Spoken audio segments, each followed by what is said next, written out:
और एक बड़ी खबर, केशव मौर्य ने अखिलेश यादव को निशाने पर लिया कि पीडीए नेताओं में मायूसी है, ये कहना है केशव प्रसाद मौर्य का।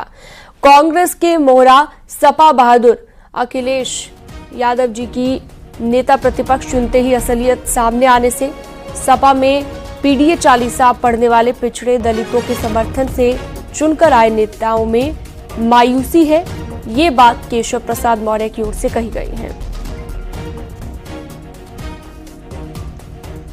व्यक्तिगत तौर से बहुत सम्मान करते हैं, वो नेता प्रतिपक्ष बने हैं, उनको बधाई भी देते हैं, लेकिन श्री अखिलेश यादव जी का असली चेहरा सामने आया।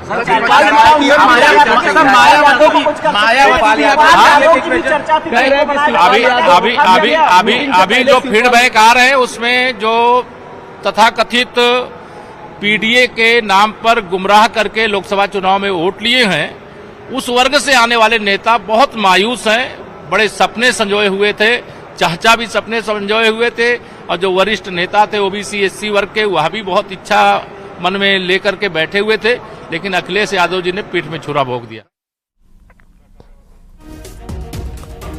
तो पीडीए नेताओं में मायूसी है, ये कहना है केशव प्रसाद मौर्य का।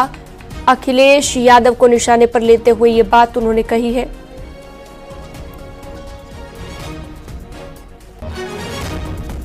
आपको बता दें कि नए नेता प्रतिपक्ष के ऐलान के बाद से ही लगातार वार पलटवार का दौर जारी है। केशव मौर्य के सोशल मीडिया साइट एक्स पर पोस्ट करने के बाद अब नेता प्रतिपक्ष माता प्रसाद पांडे ने भी पलटवार किया। आप घबराइए नहीं, हम पीडीए की लड़ाई लड़ते रहेंगे, सबको हक मिलेगा, बाकी मॉनसून ऑफर अभी भी है, ये लिखा गया। माता प्रसाद पांडे ने ये पलटवार किया है केशव प्रसाद मौर्य की उस बात को लेकर जो उन्होंने अखिलेश यादव पर निशाना साधते हुए कही है।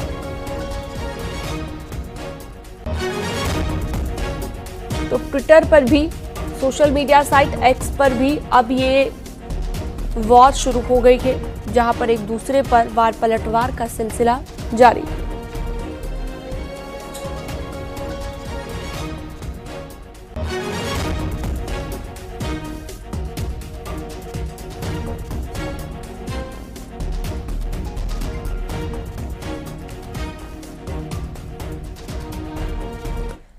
तो विधानमंडल दल की बैठक जारी है, ऐसी जानकारी मिल रही है। लोक भवन में विधायकों की बैठक चल रही है, इसी को लेकर संकेत मिश्रा हमारे साथ जुड़ चुके हैं। संकेत, सबसे पहले तो अपडेट दीजिए, क्या बैठक शुरू हो चुकी है?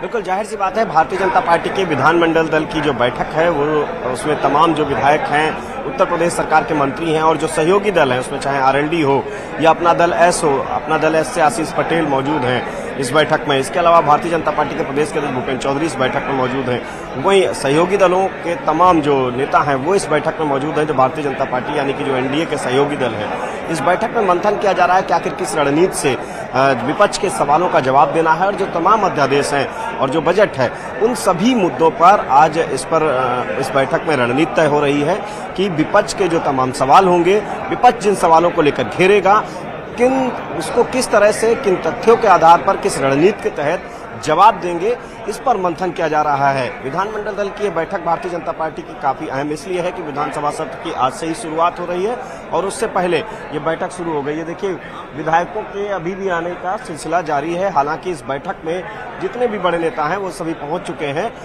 बैठक में चाहे भारतीय जनता पार्टी संगठन की तरफ से अगर देखा जाए तो भारतीय जनता पार्टी के प्रदेश के अध्यक्ष भूपेंद्र चौधरी बैठक में मौजूद हैं। वहीं दोनों डिप्टी सीएम इस बैठक में मौजूद हैं, केशव प्रसाद मौर्य और डिप्टी सीएम ब्रजेश पाठक, और मुख्यमंत्री योगी आदित्यनाथ की अध्यक्षता में बैठक हो रही है। सीएम योगी मंत्र देंगे कि आखिर किस मंत्र से, किस तरीके से जवाब देना है विपक्ष के सवालों का।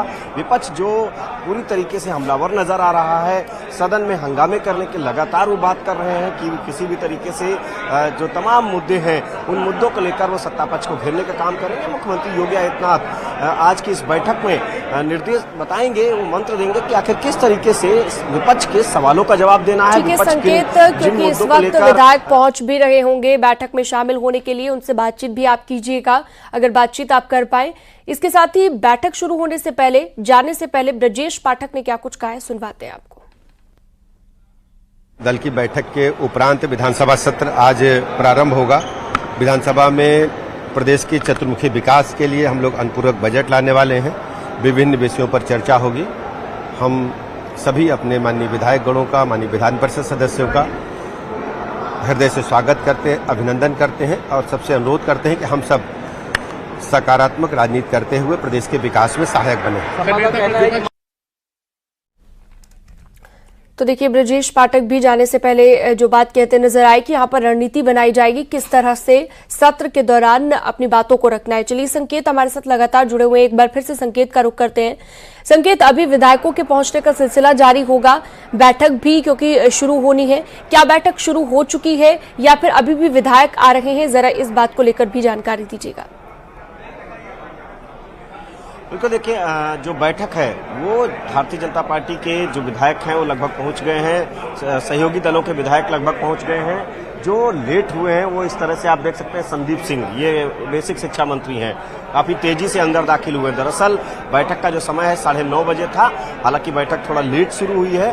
बैठक शुरू हो चुकी है और इसमें मंथन किया जा रहा है कि किस तरीके से विपक्ष के सवालों का जवाब देना है। और ये राही जी हैं, राही जी कुछ बताएंगे? ये लेट हो गए हैं तभी इनकी ये तेजी से अंदर पहुंच रहे हैं बैठक में। ये कारागार राज्य मंत्री थे उत्तर प्रदेश सरकार में और ऐसे तमाम जो नेता हैं वो इस बैठक में मौजूद हैं। उत्तर प्रदेश सरकार के चाहे मंत्री हो, एमएलसी भारतीय जनता पार्टी के हों या सहयोगी दलों के एमएलसी विधायक हों, भारतीय जनता पार्टी के विधायक हों, सभी इस बैठक में मौजूद हैं। दोनों डिप्टी सीएम इस बैठक में मौजूद हैं, भारतीय जनता पार्टी के प्रदेश के अध्यक्ष मौजूद हैं। ये बैठक और महामंत्री संगठन धर्मपाल भी इस बैठक में मौजूद है। यानी कि ये बैठक आज जो सत्ता पक्ष पर घेरने का काम विपक्ष करेगा। आप नजर बनाए रखिएगा, लगातार आपसे अपडेट हम लेते रहेंगे। कहीं पत्थर, कहीं पानी, आफत आसमानी। जी हां, उत्तराखंड में इन दिनों यही हाल है। कहीं पहाड़ से पत्थरों की बारिश तो कहीं जल प्रहार हो रहा है। इन दोनों के बीच जिंदगी हलकान है। मौसम विभाग ने भी भारी बारिश को लेकर अलर्ट जारी किया है।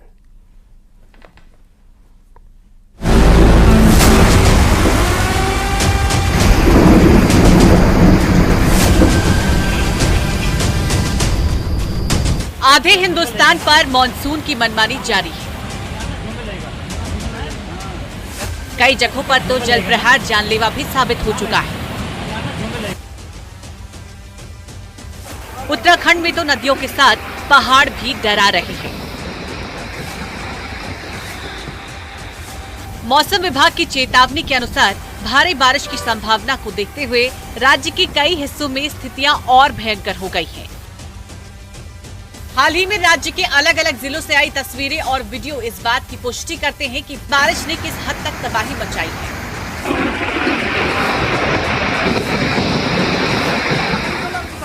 उत्तरकाशी जिले के गंगोत्री धाम में भागीरथी नदी ने भी कहर मचाना शुरू कर दिया है। नदी का जलस्तर खतरे के निशान से ऊपर चला गया है। ऐसे में नदी का पानी गंगा मंदिर और स्नान घाटों में भर गया है और आसपास की दुकानों की हालत भी खस्ता हो गई है। बंगली के पास से ड्राइवर होके पूरे वीआईपी घाट से होते हुए भागीरथ शिला पे पहुंच रही है, जिसे बड़ा चिंता का विषय है। लास्ट ईयर जो सुरक्षा वाल लगाई गई थी पन्नी पार के लिए, उससे काफ़ी सुरक्षा हो रही है, पर जिन्होंने भी यहाँ पे काम किया है, सारा जो मलबा है वो सही ढंग से उसको निकाला नहीं गया है। दुकानों में रखा सारा सामान बाढ़ के पानी में ताश के पत्तों की तरह बहता दिखाई दे रहा है। अब तो गंगोत्री धाम के आश्रमों पर भी खतरा मंडराने लगा है। एसडीआरएफ और पुलिस की टीमें राहत और बचाव कार्य में जुटी हुई हैं और लोगों को नदी के पास जाने से रोक दिया गया है। तो जो हमारे संबंधित विभाग हैं, चाहे पीडब्ल्यूडी हो, चाहे सिंचाई विभाग हो, चाहे जल संस्थान हो, चाहे हमारा बिजली का विभाग हो, सभी विभागों को और जो हमारी एसडीआरएफ की टीम, एनडीआरएफ की टीम, उनको बाकायदा जो है कंट्रोल रूम बनाया गया है। बाकायदा हर सेक्टर पे निगरानी रखने के लिए जो हमारे राजस्व विभाग की टीम है उनको सबको अलर्ट कहाँ पे क्या हो रहा है लगातार मॉनिटरिंग कर रहे हैं। इधर विकास नगर में भी तेज बारिश के कारण लोगों की मुश्किलें बढ़ गई हैं। सभावाला के पास की तस्वीरें इसी बात की गवाही देती हैं कि जहां एक रास्ते को पार करते समय बाइक सवार युवक बहता दिख रहा है, वहीं स्वर्णा नदी में फंसे एक डंपर के ड्राइवर ने शीशा तोड़कर अपनी जान बचाई। टिहरी जिले के बूढ़ा केदार क्षेत्र में भी बारिश से हालत खराब है। यहाँ के गांवों में खतरा मंडरा रहा है।